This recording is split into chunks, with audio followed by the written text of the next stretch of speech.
블라디미르 레닌이 1917년 4월 3일 핀란드역에 도착하여 그를 환영하는 수많은 볼셰비키 당원들 앞에서 한 연설이다. 1917년 러시아 10월 혁명은 제1차 세계대전 중에 독일의 비렐름 2세가 러시아를 전장에서 물러나게 하려고 비밀리에 레닌을 지원한 결과라는 사실은 잘 알려져 있지 않다. 한편 레닌은 독일에게 국토를 빼앗기는 한이 있더라도 러시아에서 프롤레타리아 혁명을 반드시 성공시키고자 하였다.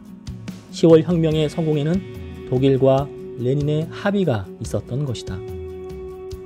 혁명이 일어났다는 뉴스가 타전되었을 때 나제주다 그룹스카야는 취리히의 한 주택에서 설거지를 하고 있었다. 그때 폴란드계 정치 망명자 메치슬라프 브론스키가 찾아와 놀라운 소식을 전했다. 소식 못 들으셨어요? 러시아에서 혁명이 일어났대요.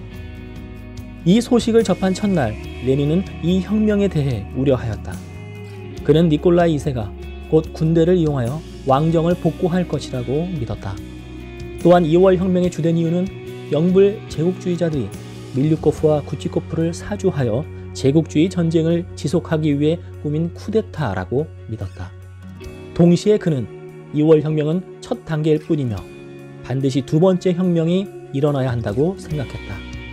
레닌은 하루빨리 러시아로 돌아갈 생각에 골몰했다. 지노비에프는 그런 레닌을 보고 우리 안에 갇힌 사자 같았다 라고 회고했다. 우리는 어떤 일이 있어도 우리의 길이 지옥을 거쳐갈지라도 러시아로 돌아가야만 해. 레닌은 러시아로 돌아가기 위해 힘썼던 그 당시를 위와 같이 회상했다.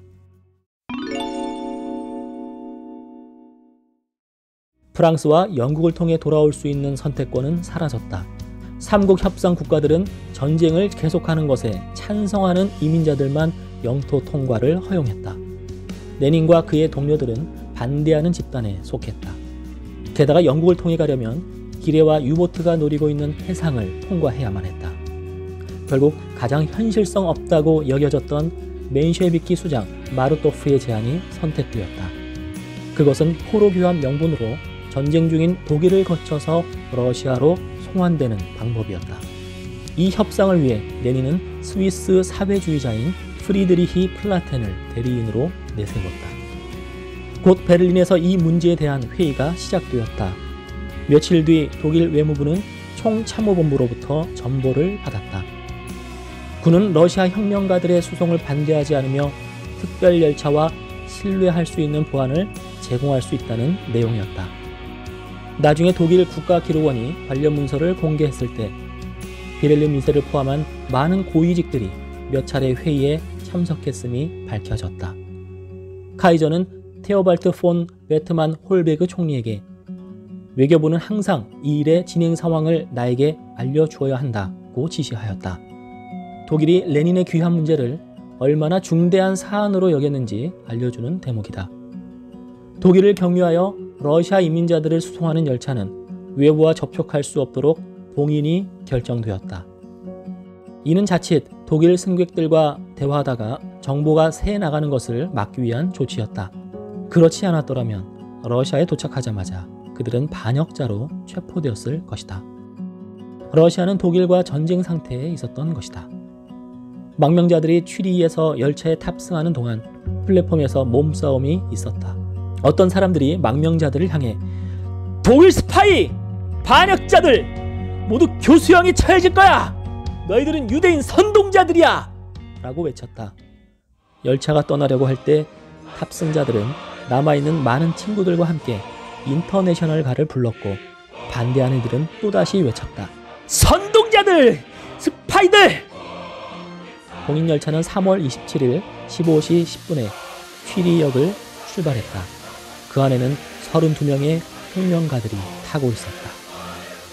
기차는 독일의 보호를 받으며 독일 영토를 통과해 발트해의 항구 도시 자스니츠에 도착했다.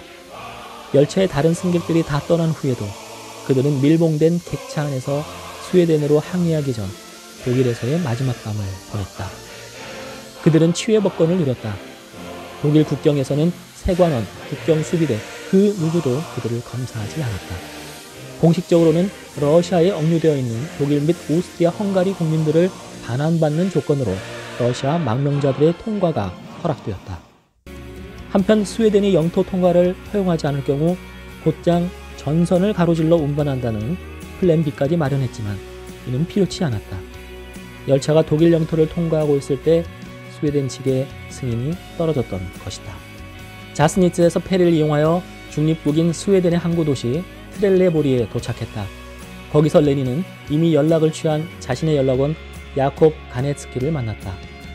다음날 망명자들은 스톡홀름을 떠나 저녁에는 벌써 핀란드에 도착하였다. 이 구간은 무사히 넘어갔다. 스웨덴 핀란드 국경 토르니오 마을은 영국과 러시아 국경 수비대 관할이었다. 핀란드는 당시 러시아의 일부였으므로 핀란드에 들어갔다는 것은 귀국을 의미하는 것이었다. 핀란드로 건너온 망명자들은 이미 고국에 있는 것처럼 느꼈다. 모든 게 다 멋져 보였어요. 불량 3등 칸 러시아 군인들 그 자체로 너무 좋았어요. 라며 꾸룹스카야는 즐거워했다. 그들은 아직 가련한 망명자일 뿐이었다. 그들 앞에 무엇이 기다리고 있을지 예측할 수 없었다. 혹 체포되어 감옥에 갇힐 수도, 혹 반역자로 몰려 처형당할 수도 있었다. 실존적 불안감을 안고 그들은 러시아 입국을 코앞에 두고 있었다. 핀란드와 러시아 국경지대였던 벨로 오스트로프 역에서 레닌은 여동생 마리아, 레프 카메네프, 알렉산드라 콜론타이 및 그의 이름을 연호하는 수십 명의 노동자들의 환대를 받았다. 가네츠키가 레닌의 귀환을 러시아에 미리 알렸던 것이다. 노동자들은 레닌의 말을 듣고 싶다며 그의 팔짱을 낀 채 대기실로 데려갔고 그곳에서 그는 반전에 관한 짧은 연설을 했다. 레닌은 무사히 러시아의 수도 페트로그라드에 도착했다. 페트로그라드의 핀란드역에서 열린 레닌 환영의 주관자는 장래 인민노동위원회 위원이 될 알렉산드르 슐랴프니코프였으며 그는 벨로오스트로프에서부터 그를 맞이했다. 그의 요청에 따라 발트함대는 경호를 위해 수병들을 배치했고 신호에 따라 뾰트르 바벨 요새에 있는 내부자들이 탐조 등을 핀란드역 광장으로 비추었다. 레닌의 도착을 알리는 트럭들이 노동자들의 숙소로 보내져 그들을 역까지 실어 날랐다. 역에는 빨간색과 금색 리본으로 장식된 개선문 모양의 아치가 세워졌고 오케스트라까지 초청됐다. 몇 대의 장갑차가 역 광장에 배치되었다. 레닌 환영을 위한 특별위원회가 만들어지기까지 모든 준비는 채 하루도 걸리지 않았다. 핀란드역 전체가 사람들로 붐볐을 뿐만 아니라 현재 레닌 광장이라고 불리는 역 광장, 심지어 그 근처 거리까지 환영 인파로 넘쳤다. 레닌을 만나기 위해 많은 사람들이 몇 시간이고 기다렸다. 이렇게 레닌을 환영하기 위한 세심한 준비가 되어 있었지만 레닌은 그러한 환영회를 전혀 기대하지 못했다. 레닌은 훗날 그날을 다음과 같이 회상하였다. 나는 핀란드역에서 체포되어 뾰트르 바빌 요새 감옥에 갇힐 줄 알았습니다. 그는 벨로오스트로프에서 만난 사람들에게 이에 대해 질문을 했지만 그들은 그저 야릇한 미소를 지었을 뿐이었다고 지노비에프는 회고했다. 그리고 꾸룹스카야는 핀란드역 도착 시간이 늦어서 그 시간에 택시를 부를 수 있을지 걱정했다. 4월 3일 23시 10분 러시아를 떠난 지 10년 만에 레닌이 핀란드역에 내렸다. 오케스트라는 즉시 라 마르세즈를 연주했다.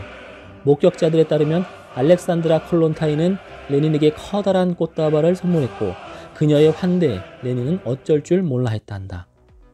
역의 귀빈실에서 레닌은 니콜라이 치헤이제를 단장으로 하는 페트로그라드 소비에트 집행위원회 대표단을 만났다. 니콜라이 수하노프의 회고에 따르면 치헤이제는 다음과 같이 말했다. 레닌 동지, 베테르부르크 노동자 및 군인 대표단과 전체 혁명을 대표하여 러시아에 오신 것을 환영합니다. 하지만 당신도 알다시피 혁명 민주주의의 주요 임무는 혁명에 대한 내부의 어떠한 침해로부터 우리 혁명을 보호하는 것입니다. 우리는 이 목적을 위해 분열되지 아니하고 모든 민주주의 계급이 반드시 단결해야 한다고 믿습니다. 우리는 당신이 우리와 함께 이러한 목표를 추구하기를 바랍니다. 레닌은 치에이제에게 대답하지 않았다. 그는 페트로그라드 소비에트 집행위원들을 외면한 채 다음과 같이 짧은 연설을 하였다. 이 짧은 연설 직후 군인들과 수병들은 레닌의 팔을 잡고 밖으로 이끌어 장갑차에 오르게 하였다. 장갑차 위에 오른 이 장면은 레닌이 러시아로 돌아왔다는 역사적 상징이 되었다. 장갑차 위에서 레닌은 다시 한번 세계 사회주의혁명 만세를 외치고 환영 인파를 향해 인사를 하였다. 환영 행사 후 귀국한 망명자들은 볼셰비키 당사인 크셰신스카야 저택으로 이동했다. 크셰신스카야 저택은 니콜라이 2세의 정부로 알려진 발레리나 마틸다 크셰신스카야를 위해 니콜라이 2세가 하사한 저택이었다. 마틸다는 2월 혁명이 일어난 지 얼마 안 되어 페트로그라드를 떠났다. 현재 이 건물은 러시아 정치사 박물관으로 사용되고 있다.